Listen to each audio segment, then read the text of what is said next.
you're worse than the Cincinnati Reds, and we know how bad of a team they are. Yes, sir, there she goes. Heartbreak in the Bronx for the Toronto Blue Jays. Hello and welcome to episode 199 of Section 138. And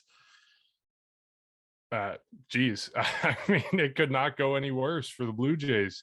We have a Tuesday game where the Blue Jays are up 3-0, and then they give up a game-tying home run that is the shortest home run of Giancarlo Stanton's career. And then all chaos breaks loose. The umpires take control of the game. The Blue Jays take the lead, and then Jordan Romano coughs it up with some inexcusable pitch choices at that point in time. And then today, on Wednesday, as we record this, the Blue Jays collapse again. They score a run in the first inning, can't get anything else going, and they drop 2 in a row to the Yankees. That's 4 in a row. That's 7 of their last 9, and they are now only 2 games over 500. We could see them fall below 500 after this series against the Tampa Bay Rays if the cards fall the way they look like they are right now. Bryson, Jacob, dare I ask how you are? Well, I'll just say this. My camera's back. Jacob's back. But the only thing that's not back is the Blue Jays winning games. You went over it. This is a rough week. This is definitely the darkest point of the season. You mentioned it. 4 in a row. 6. I know some people may find it too early to look at the standings, but just to say it, 6 games back of the Yankees right now, who are red hot and pretty much destroyed you for 2 straight weeks now. It's been a rough couple of weeks here, and unfortunately, there's still not really an end in sight when it comes to the biggest issue on this team, and it continues to be the same story every single time. You hate to sound like a broken record, but it is the truth. It is runners in scoring position, and I'm sure we're gonna have plenty of that plenty to say about that this episode. Oh yeah, and as we talk about the Blue Jays falling behind, just to give some context, 15 days ago, they were alone in first place in the AL East. Today, after the series against New York, they trailed the Yankees by 6 games. The mighty have fallen, and things have changed in a heartbeat. Jacob, how are you? I'm going to get this out of the way right now because I don't want to talk about this for the rest of the podcast. But if there had to be a Toronto team collapsing right now, I'm glad it's the team that's at the very beginning of their regular season. But definitely a little bit surprising. I know April was so good. It was against good teams. They're winning. And I hate to be the guy that says this, but I kind of had a feeling this would happen. Like eventually the 1-run games and the lack of offense, it's going to catch up to you. Kind of has caught up to you.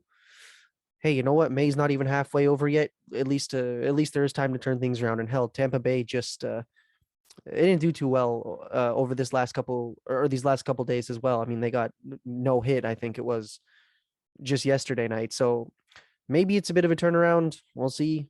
We can hope, but definitely a little bit of a weird turnaround, especially after how good April was. Let me get this out of the way at the top. Bottom line, the Blue Jays are not in trouble. I'll put it that way. I know a lot of people love to overreact. The Blue Jays aren't in trouble. This is kind of the natural progression of a season, and the fact that they put up such a good April is allowing them to have this kind of down month. And yes, you know, every fan is going to say every single game matters, and it does. And every single game influences the position the Blue Jays are in at the end of the season, which it does. But the Blue Jays built up a buffer in the month of April that allows them to have this slack now and allows them to still be over 500 despite losing 7 of 9 games. So yes, this is a bad position to be in. Yes, if we could choose any other path for the Blue Jays to take to what we hope will be a playoff berth, we wouldn't choose the Blue Jays to go 2-7 in their last 9 games, but bottom line, it's not the end of the world. So there's a lot other stuff we're going to talk about in this episode, a lot of frustration with the Blue Jays, with the Yankees, with the umpires, with everything that's going on. But bottom line, I just want to make it clear, this is not the end of the road. This is not disaster. It is incredibly frustrating, but we're not at the end of the road yet. Things will bounce back. I'm confident of that. And now we can dive into all the negative stuff. Yeah, it definitely like I like what you mentioned there, how the Blue Jays kind of gave themselves a buffer. And I do like I agree with it, but I also hate that I agree with it because ideally you want to win every game. And if you're gonna win 85 to 95 games, or what did I think what we all were 95 and above our predictions, like you have to be good consistently. Like unless you want to be like top tier good, then like kind of like a roller coaster. You have your highs, your lows, and it's just consistently those highs and lows. I hope that's not the case because I mean you can't have your highs and lows in a playoff series when you only have maybe 5 or 7 games maximum to play. But it's just it's just not a good look, I don't think. And what I said a couple of minutes ago kind of has caught up to the Blue Jays is their lack of offense is not resulting in winning games. Easily could have split this series with the Yankees. I mean, heck, you scored 5 runs in the first game, or excuse me, in the second game, and or actually in the first game was when Romano blew it. Uh, for that's a winnable game. You know, you do get offense in that game, but it doesn't result in a win. Or then even today, you score 3 runs. If this was April, maybe it would have been a 3-2 or a 3-1 win, but that's not even sustainable, I think, out of over the course of any season or over the course of a playoff run. But things it's only one thing really. Like we can talk about how Jimmy Garcia blew the game or Jordan Romano blew the game or Jose Barrios had a bad start, but they're only like those things are magnified because of how little the offense is performing. You fix the offense, yes, ideally you don't have 5 runs charged to your starter, but you fix the offense, you get guys going. Teoscar Hernandez, I think he only has a single hit since coming back the IL, if I'm not mistaken, unless he had a hit later in today's game. But you fix this and that will work around to result in wins. You know, you're not going to say relievers, you cannot allow a hit or cannot allow a run. Like you give them that buffer within the game. I just hope that buffer comes, very, very soon. I mean, you're going to the Tropicana Field, which I mean, I don't think any Blue Jay fan really wants to see that place, regardless of how the team's been playing. But at least you have Kevin Gosman opening that series. Looks like Hyunjin Ryu is just looking at the score. He's that app. back. Yeah, he's scheduled for game 2. They do not have anyone for game 3, but Kevin Gosman, we know what he can do. It's a little bit more of a coin flip for the rest of the series. But yeah, your offense, it needs to get a lot better. And not even just better, like in general, just better when it counts. Because like you can slap singles all you want, but if there's nobody on base, there's only so much that does. And when there are guys on base and you have the bases loaded and nobody out, like they did in today's game in the first inning, you can't come away with only 1 run. It's just, it's not like if you're given that opportunity, you need to take advantage of it, regardless of how good your offense has been, whether it's that like 40-run series against the Orioles last year or anytime right now. Like you need to take advantage of these opportunities. And if they don't, it could be a less than entertaining month of or rest of the month of May. You come into New York. I kind of said it to you guys the last couple episodes. You have a chance to get back at them for what happened last week. You have a chance to make those games up, and they didn't do that. They came out flat again, or it wasn't even game 2 was more flat than I should say game 1, because game 1 they had it and they should have won that game most likely. You were talking about Giancarlo Stanton's shortest home run at Yankee Stadium. I think the Statcast on that, it was either only a home run at Yankee Stadium or it might have been a home run at somewhere else. But either way, that's 2 ballparks out of 30 at most that'll take a home run like that. There's the factor there, because those are obviously 3 runs, or sorry, a run that you're not going to allow in a different circumstance. And then that kind of just changed the entire outcome of the game. So I think, both games were definitely frustrating. There was a lot going on in game 1. You were talking about the umpires, Mark, when you were kind of introducing it. That's one issue. The other issue is just the fact that the Jays fell apart late.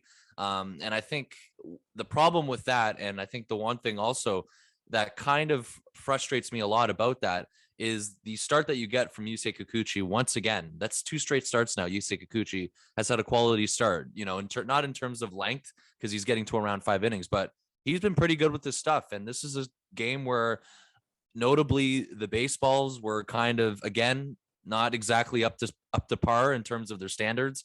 We saw Yusei kind of licking his fingers a lot, pretty much every single, or after I should say after every single pitch, and it clearly he was struggling with in terms of gripping the ball, but he really made a good outing out of it. I mean, he allows 2 hits over 5 innings, like I mentioned early on, 2 earned runs, 3 walks. He strikes out 7. So this is a good start from Kikuchi, and you're going into the later innings.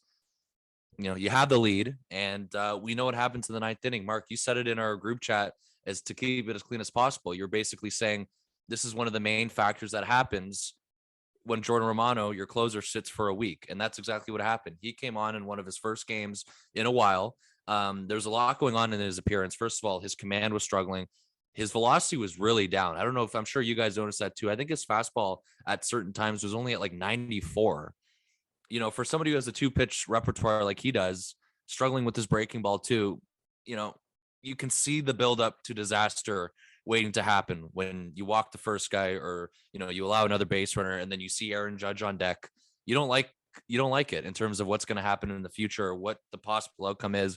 And he leaves a breaking ball right over the plate. He leaves one hanging to Aaron Judge, takes it over the fence, and that's the game on that one. And that was another opportunity that I think that the Jays could have won. And this is the other problem, is that the runners in scoring position, it's the same issue. There's nothing that's changed. But the one thing that I think is frustrating, and this also translates into today's game, is that they get ahead early, but then after they get ahead early, that's it. They shut down. That is it. I think both games today, or I should say both games in the series, they score runs in the first couple of innings, first inning at least in terms to start, and that's it. You get nothing else right now. The offense continues to struggle. We are seeing the exact same issues. I don't think I really need to go over it in terms of the runners that they left on base, because everyone knows that the runners that they left on base today was high once again. And you're getting and today in game 2, you're getting a start from Jose Barrios, who's coming off a rough outing in Cleveland. I think his pitching line doesn't exactly reflect of how truly he did pitch, because he seemed to be a lot better today, and he allowed a couple of runs based off of inherited runs that was taken on by Trevor Richards.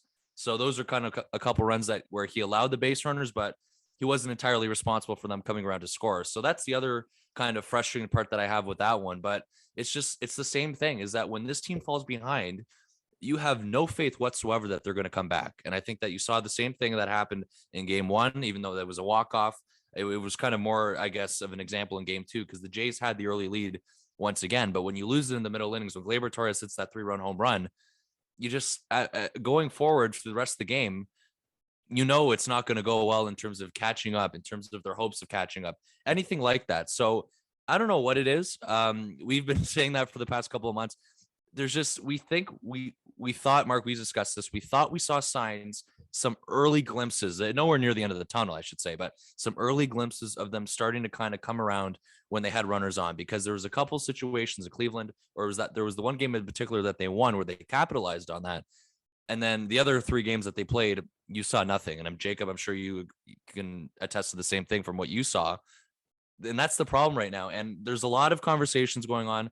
I guess I'll end it off by asking you guys again, the one thing that has pretty much the one thing that's kind of coming up again in terms of, I guess, social media and everything, and it seems to be the common question right now, is that I'll ask you guys again, because I've asked you guys before. Maybe your answer's changed. I guess, Jacob, you'll be the first one to answer. Is it time to change the order again of the lineup? Is it time to do something?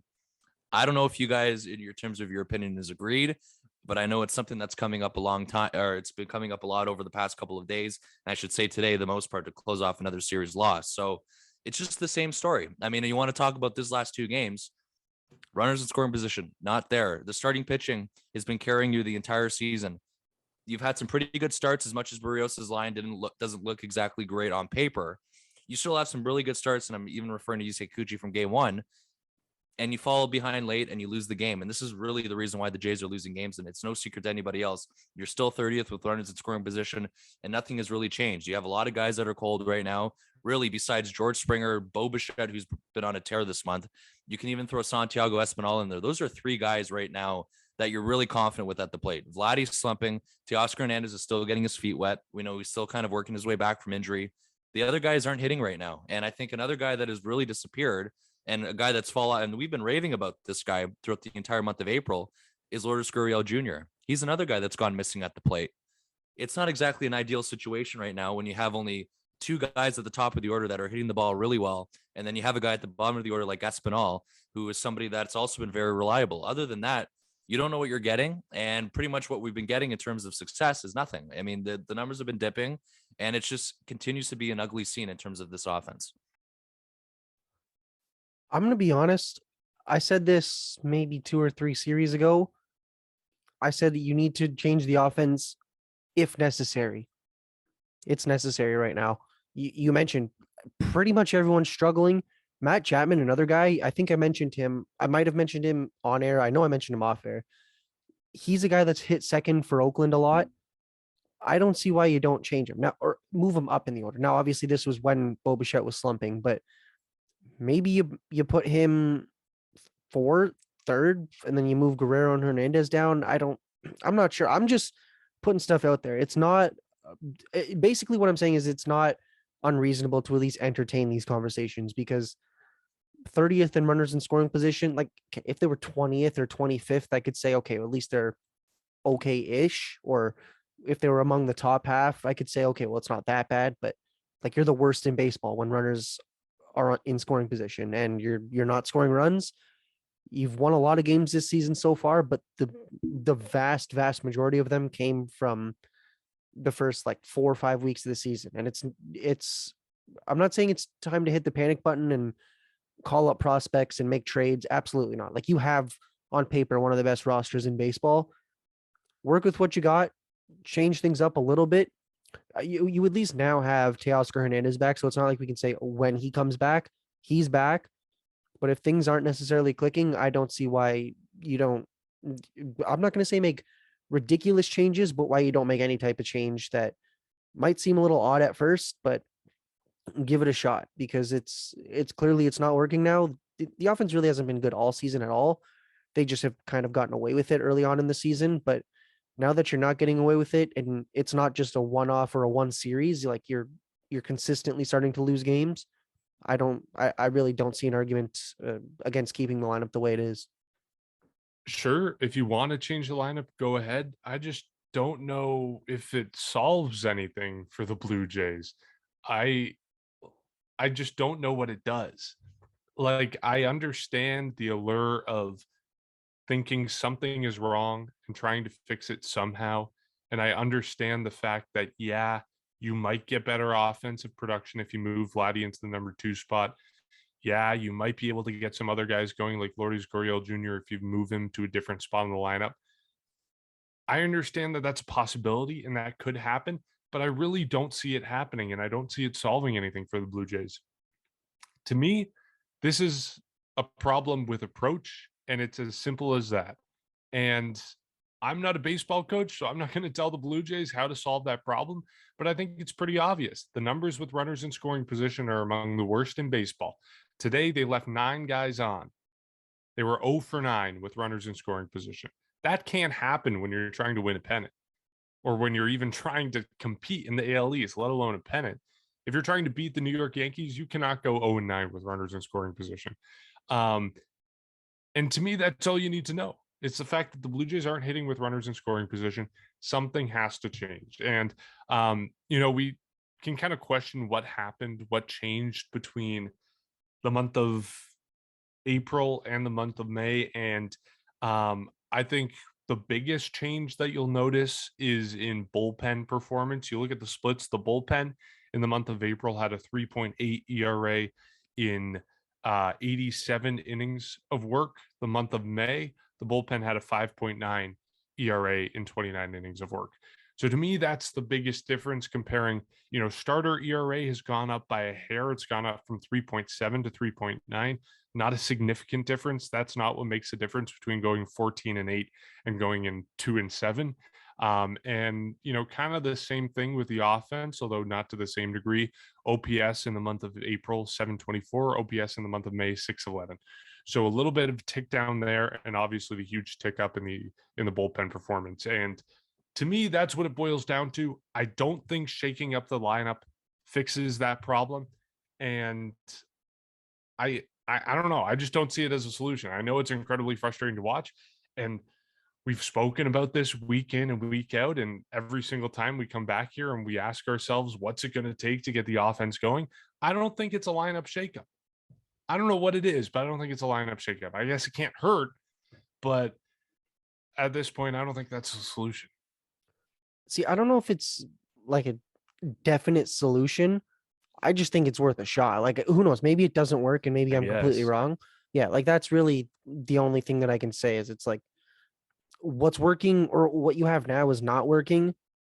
I don't see why you don't at least try and shake it up and just see if that starts something. Now, I guess the counter argument against that is, well, how long do you change the lineup for? Like, if is there an off day tomorrow? I don't.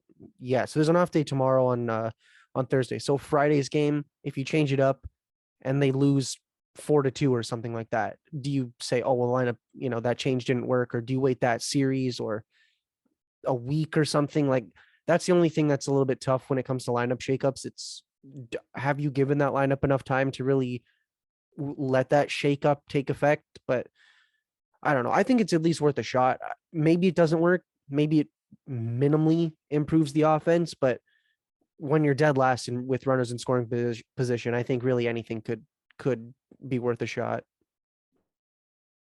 Yeah, I'm with Jacob on this one. I think something's got to give.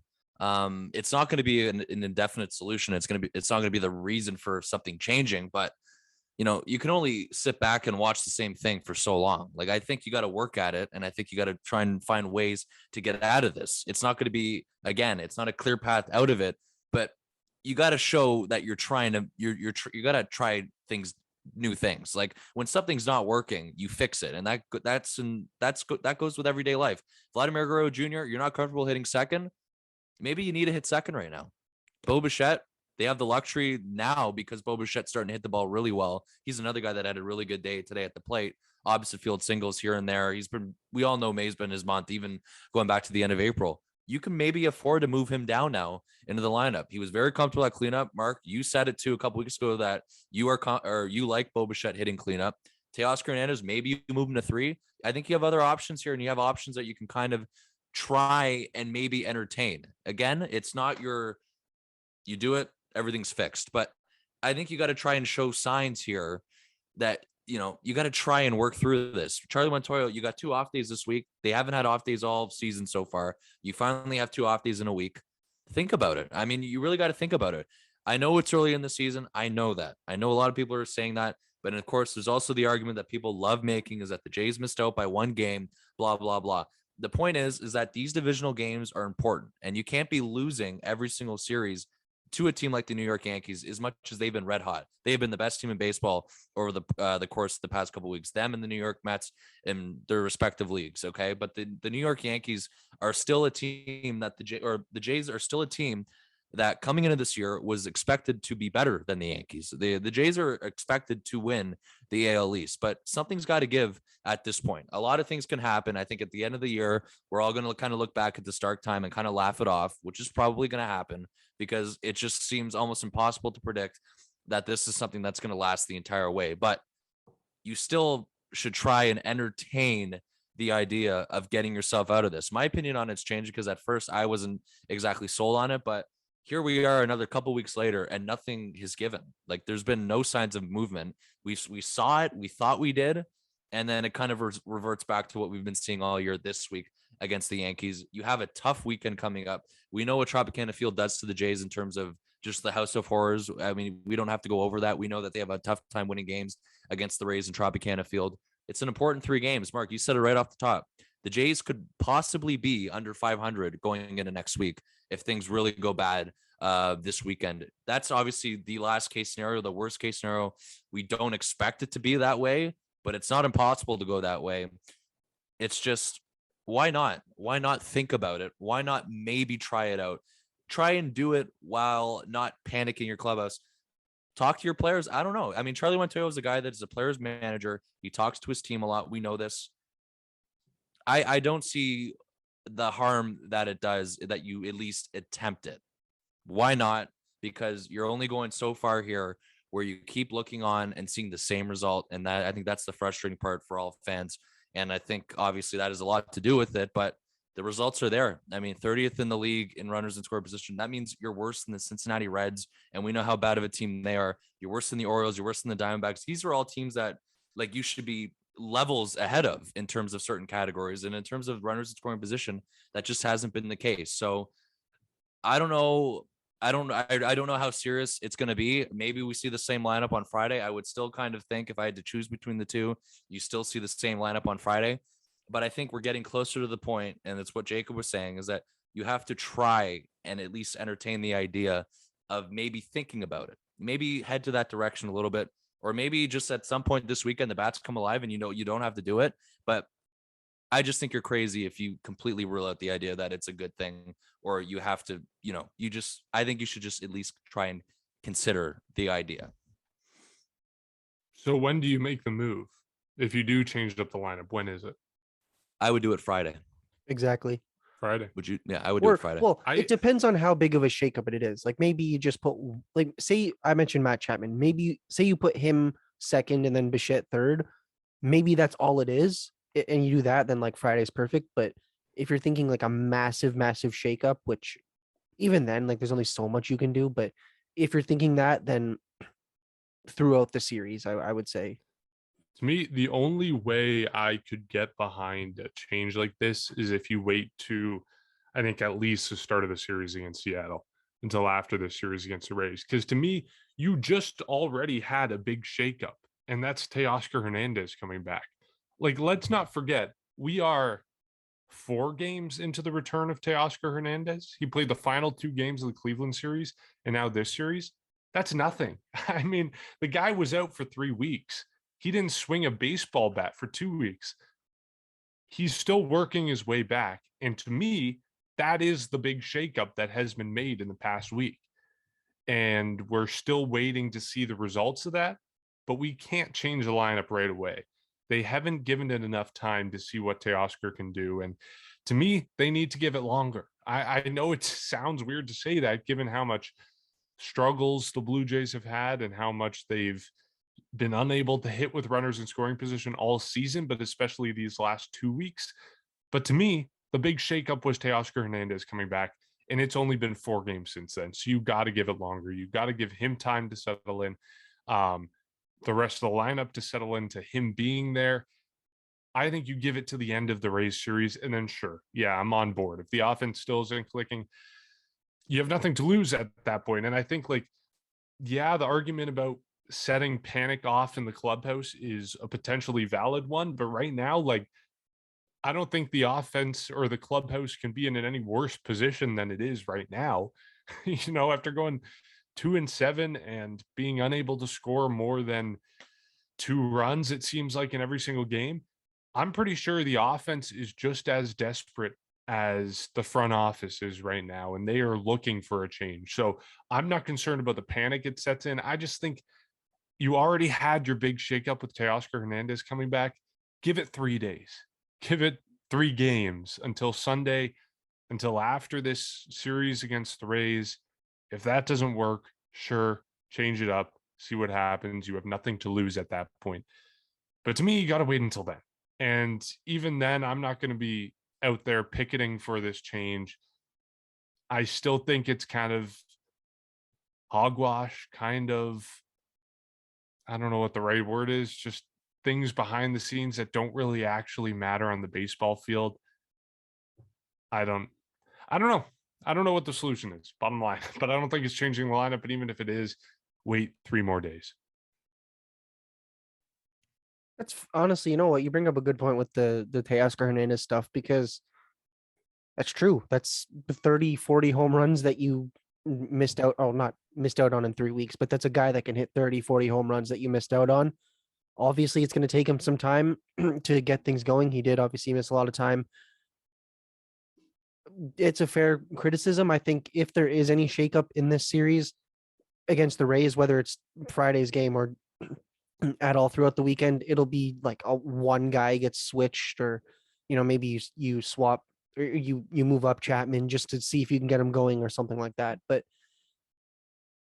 it's a good point. I mean, I guess the one argument against doing it this series, whether it's like a minor move or a big shakeup is that you are against an AL East opponent, and if you lose an AL East series, not only is your record not or going to be less or get worse, but part of your division will then get better, and that's another team that you're going to be chasing just a little bit more. Whereas if it's Seattle, yes, you lose 2 or 3 of those games, still going to hurt you, but it's not like your division is getting better because of it.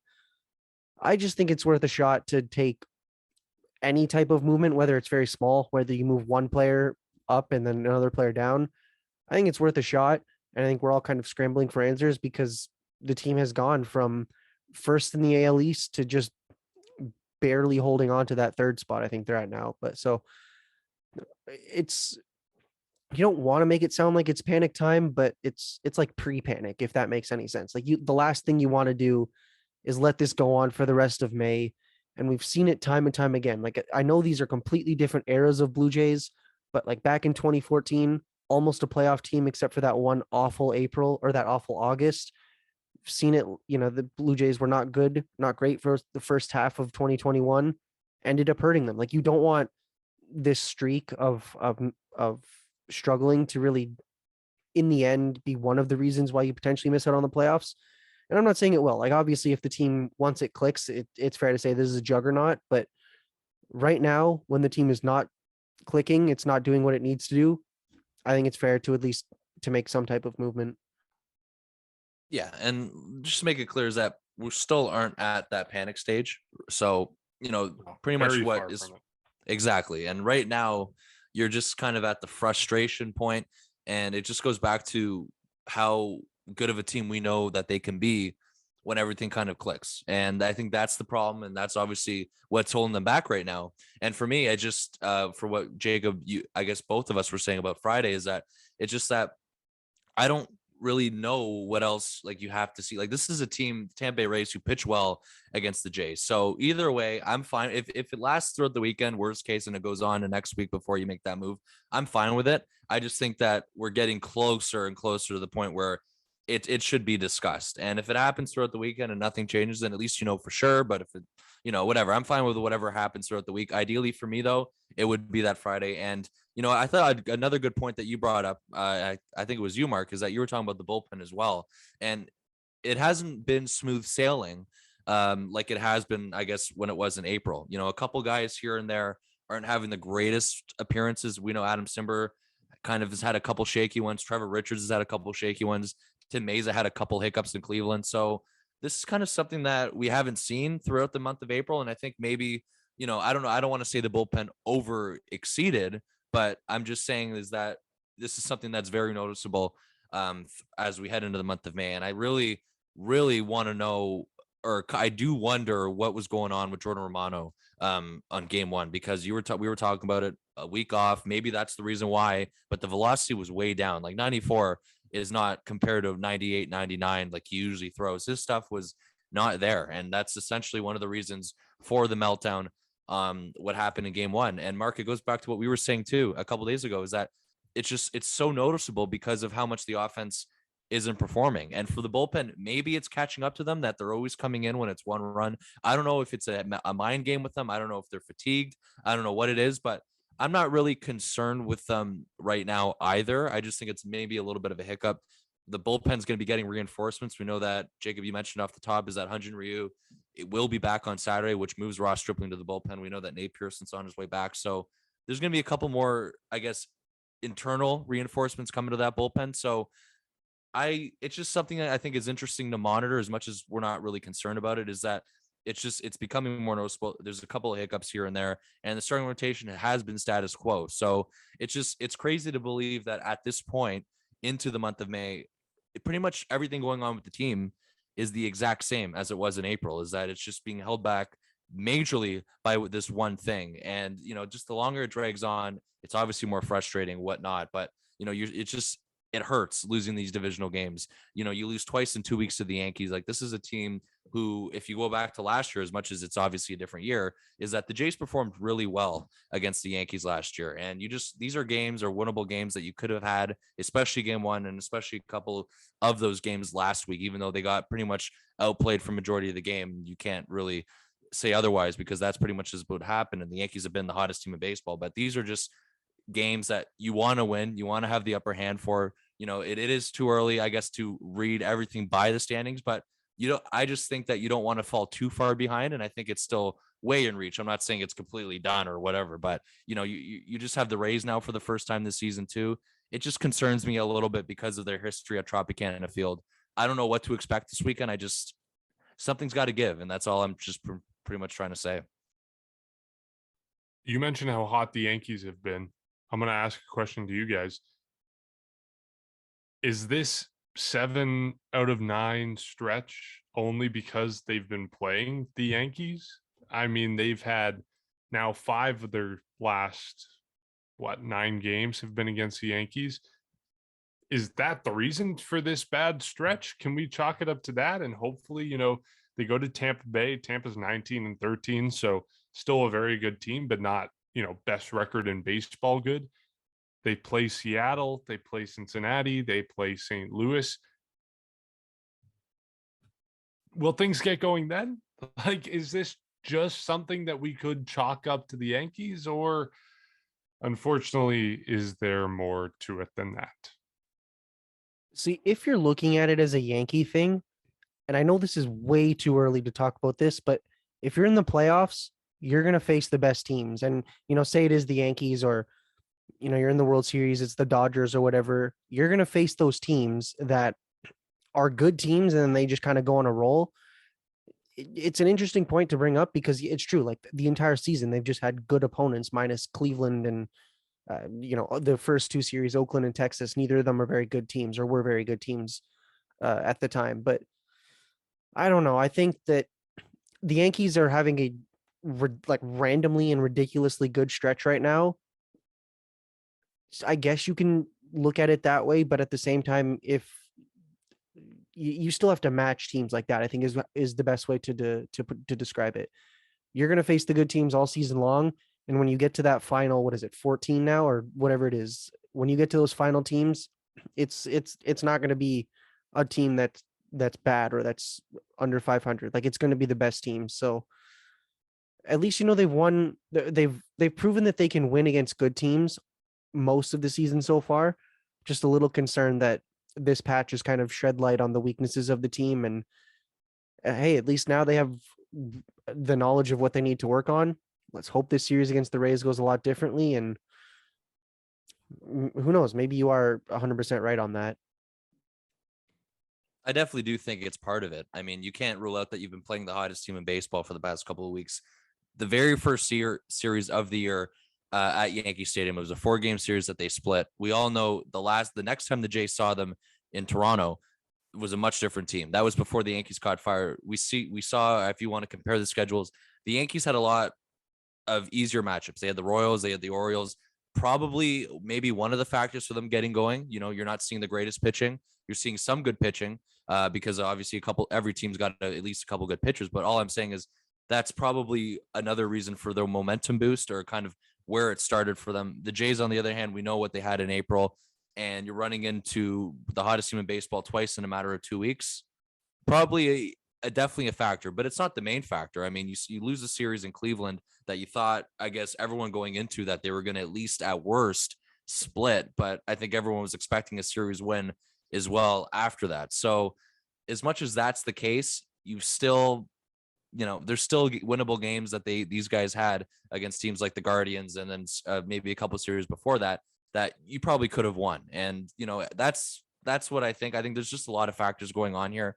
And then I do want to say one thing too from game 1 is that the stuff that they went through that game, that was a complete disaster by Major League Baseball's umpires. I mean, I don't know what that was. There's a lot going on in terms of that. The impact that probably can have on a clubhouse or kind of in someone's head is probably it's probably a lot, and it's probably a big impact. I mean, somebody like Jimmy Garcia gets thrown out for most likely. I mean, I think without a doubt we can all say that was not an intentional pitch at Josh Donaldson as well. Josh Donaldson, out of anybody on that lineup card, I don't think you're hitting him intentionally as well in a tie game in the later innings.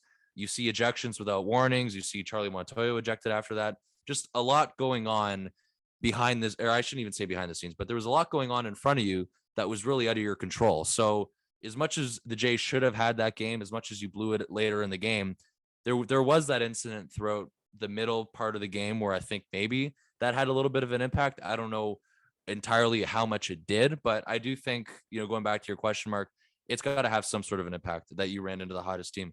And the Jays are going to have pretty much run into them. I think the next time they do would be in the middle of June. So until then, we know that the schedule is going to kind of balance out through the next couple of weeks. You have the Cincinnati Reds. I think you're playing, just easier teams on paper. I think you are seeing the White Sox. You're seeing the Twins. So these are all teams that are still fairly good, but it's not, I guess, compared to seeing the Astros twice, the Red Sox twice, the Yankees 3 times. Like, it's just insane the amount of divisional games that you've had to start off the season. And then, of course, the good teams that you've played. So they're going to have an opportunity to get going even after this weekend against the Rays. It's just that eventually, I think it would be ideal that the next time the Jays do see the Yankees, we are past these issues and we are kind of expecting a little bit of a better outcome for them. I think the Jays also see the Orioles the series before that. So they're going to have their opportunities to get going as well. And this is what the Yankees had in April. You had the Royals, you had the Orioles a couple of times. Part of the reason probably for them to get going, the Jays are going to see that. And they've been seeing tough pitching throughout the entire course of the season. You mentioned the teams they played. They all have good pitching staffs for the most part, besides a couple teams. The Red Sox, I guess, are one team that lack pitching right now, but the Astros have good pitching. The Yankees have a couple good hard throwing righties. I mean, Luis Severino, prime example from game 1. You get to Luis Severino in the first inning, you're kind of getting the feeling that it's going to be a long game in terms of for him, which would be good for the offense because he was inefficient. He was throwing a lot of pitches early, but he managed to get through to almost 5 innings. And that's what I was kind of talking about. You get out early and all of a sudden in the middle of the innings, things completely die down. And that's all you see in terms of action. So as much as that's the case, you've also been seeing good pitching throughout all of your opponents throughout the month of April and May. And eventually it is going to balance out throughout the course of the next couple of weeks. So there's a lot of factors behind the skid. We know this. The main one is obviously being 30th with runners in scoring position, but part of it is definitely playing the Yankees twice in 2 weeks, and they've been the hottest team in baseball.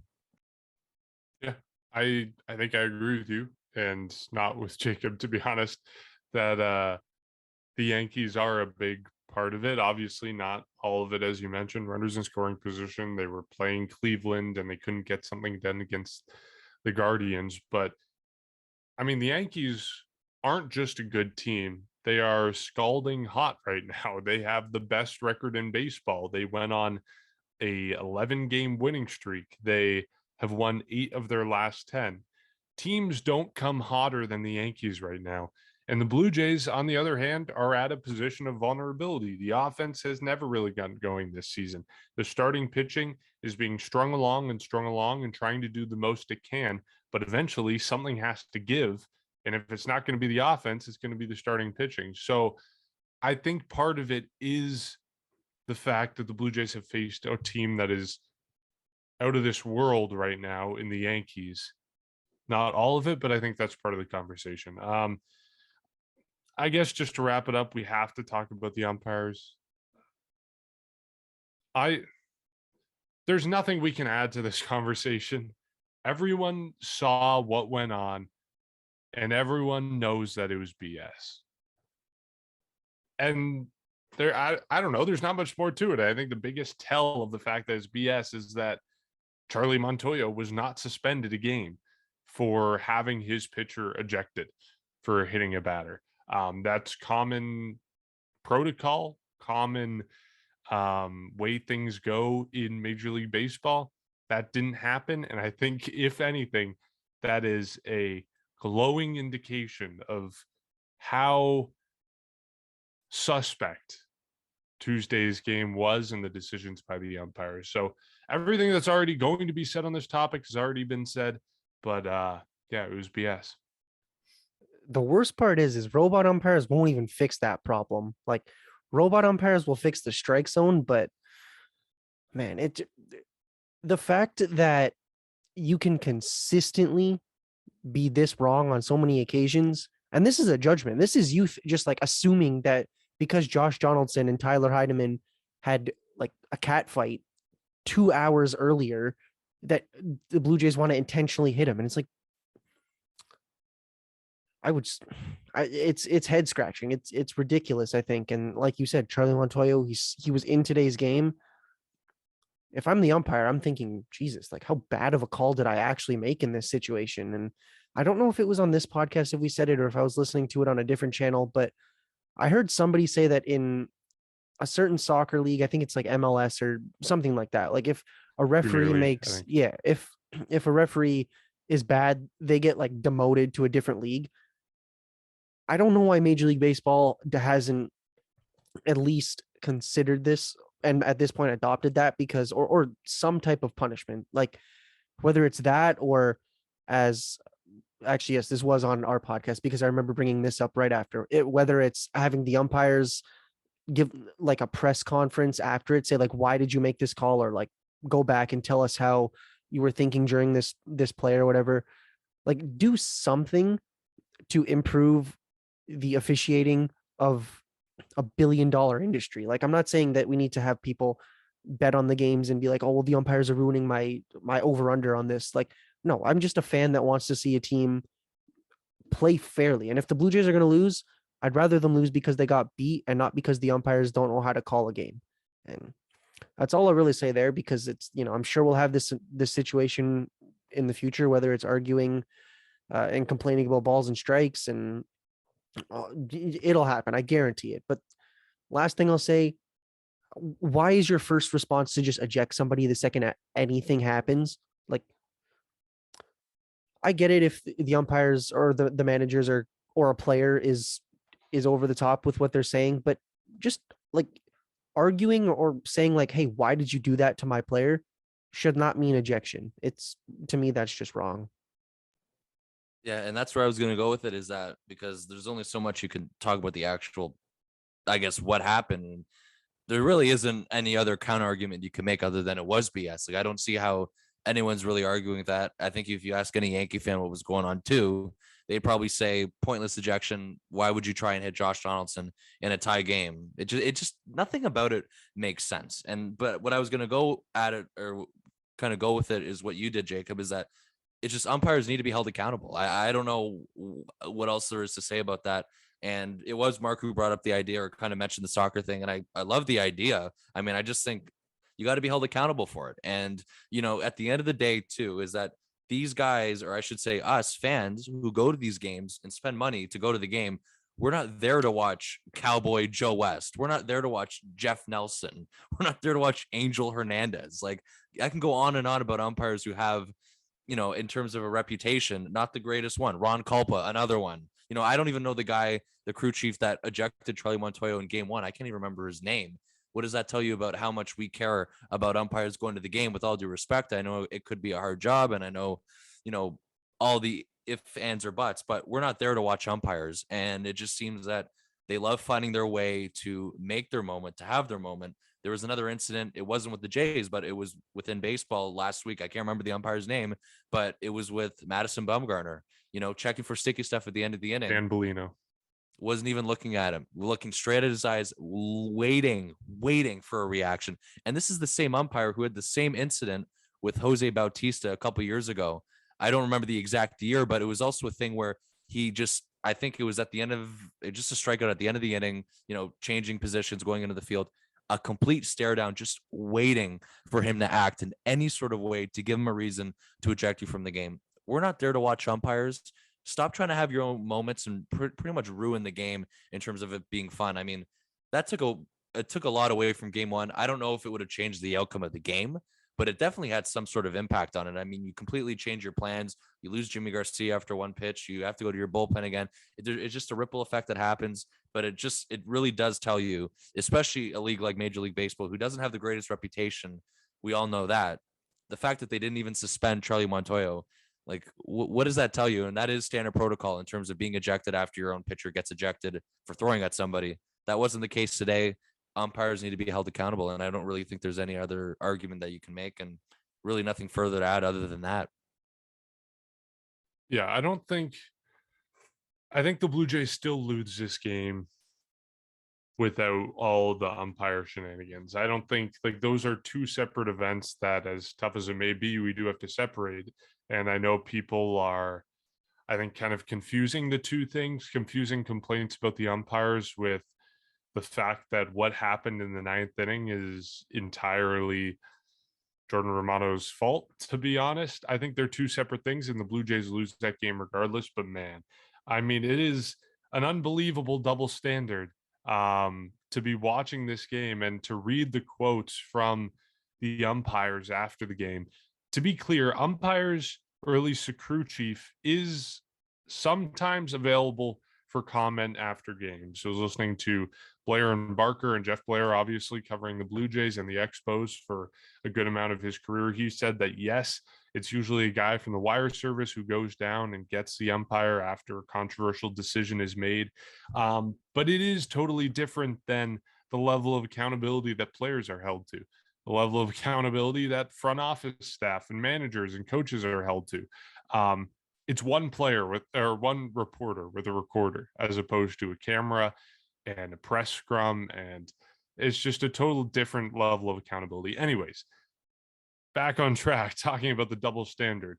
A quote given by the crew chief, Alonso Marquez, on the decision to toss Jimmy Garcia said, quote, given all the situations up to that specific moment, talking about the Josh Donaldson, Tyler Heineman stuff, we just deemed it intentional.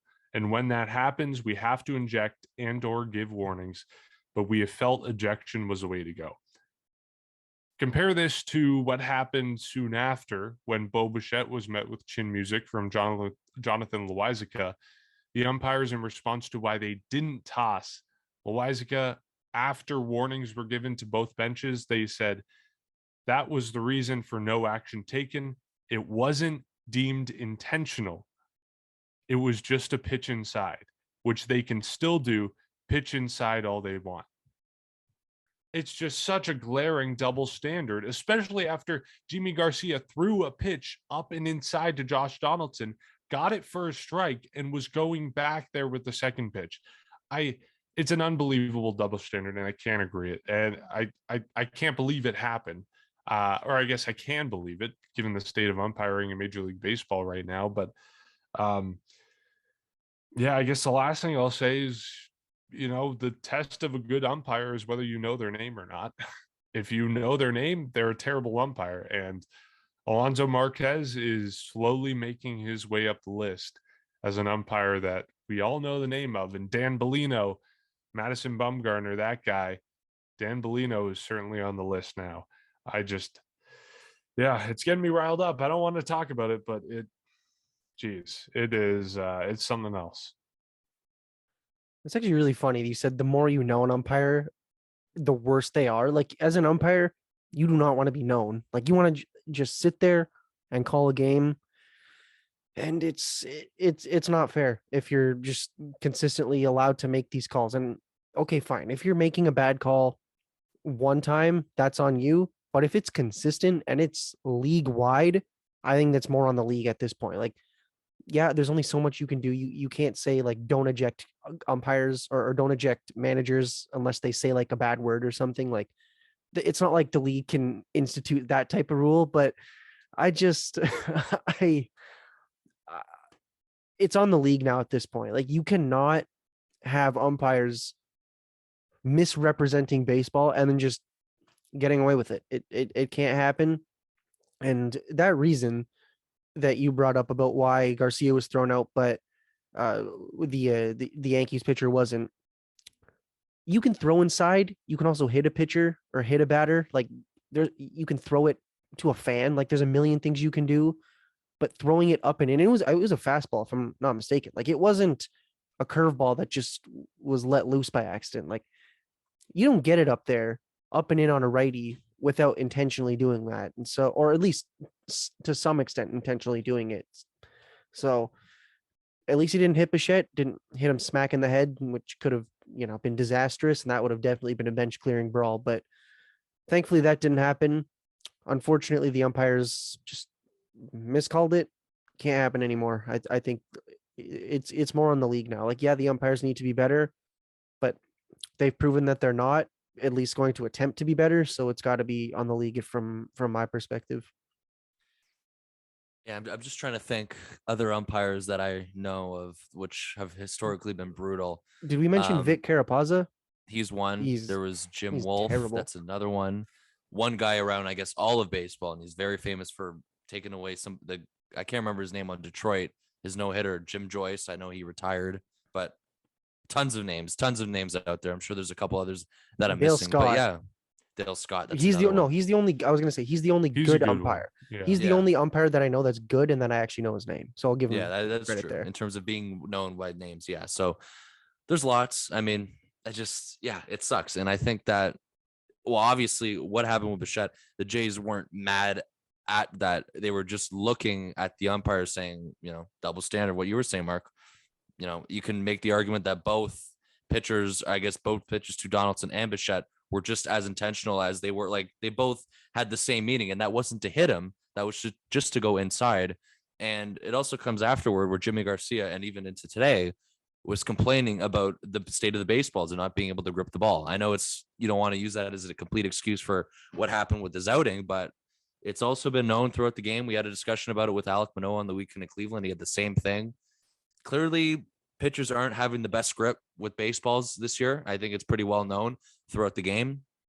I don't think Jimmy Garcia is lying, and I don't think you're trying to hit Josh Donaldson again out of all people on that Yankees lineup in a tie game. It just, nothing about it makes sense. So, when these umpires have the little meetups and the decision to, I guess, eject Jimmy Garcia in that moment, I truly wonder, what are they discussing? I have no idea. So what makes them, because everyone else seems to get the call right at home. I mean, you look at it, no one I don't think I've seen anyone support the decision or say that was a good call. I would just love to hear what was going on in that conversation at Yankee Stadium a couple of days ago, because I feel like if we heard it, it would just be a new discovery for us, and it would probably make it feel like we're watching two separate games. But either way, it goes back to what we said way at the beginning of this. I think umpires at this point need to be held accountable, and I think it's pretty fair, and I think it's something that's gaining traction throughout the rest of, I guess, in terms of just baseball fans across. The only thing that I can possibly conceive them talking about is whatever Josh Donaldson and Tyler Heineman said. And even then, you talk to Josh Donaldson after a game, there was a quote from him saying he didn't think it was intentional. If Josh Donaldson, the baddest MFer on a baseball field, doesn't think it's intentional and literally just walks down the first baseline after he gets hit, what are you doing? Why, if Josh Donaldson is not taking issue with it, why are you taking issue with it as an umpire? Yeah, it's unbelievable. And on that cheerful note, I think we'll end this podcast. But first, quick series predictions for this 3-game set against the Rays. Jacob, you go first. I'm in a rut. I've been way off the past 2 days, and you were actually the only one correct about this one. So you go first. I love to be I hate to be correct in that situation. 3-gamer, you got Gosman, Ryu, and I'm assuming Manoah maybe in third game. I don't want. If they're gonna win one game, I'd rather it be Sunday's game, but I have a feeling they lose 2 of 3. It's Tropicana Field. The offense is drier than an empty can of Tropicana, so we'll have to see. I'm right there with you, 2 of 3. Or 1 of 3 winning. All right. I'll do it again. I say they win the series. No way. You have the Wizard of Oz on Friday. You have Alek Manoah on Sunday, who's probably pissed off after, his, I guess, mediocre start in Cleveland, or when he just battled.